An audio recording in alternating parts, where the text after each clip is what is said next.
Nagpadayon karon ang init nga tinubagay nila Senador Alan Peter Cayetano og Senador Ping Lacson.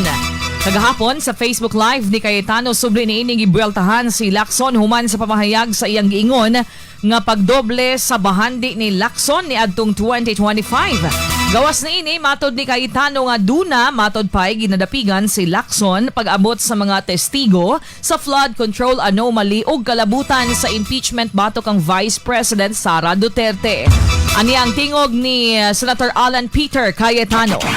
Kung interesado ka talaga sa flood control, Senator, Panfilo ang pangalan mo pero nililito mo lang mga tao So, Senator Panglito Lacson, di ba nasa TV madalas si Mayor Joy nung pumutok to na hindi man lang nagko-coordinate sa engineering ng Quezon City? Di ba si Secretary Vince Dizon mismo, sinamahan mismo si Mayor Isko, may flood control problem dun sa Manila. O ba't hindi mo patawag isa-isa yon? Nakatingin ka sa Taguig, bakit?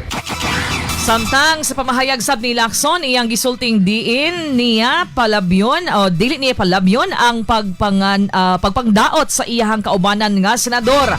Ganay sa kasamtangan, nagakolekta na pud siya og mga testigo aron maka-file og kaso. Bato kang Cayetano.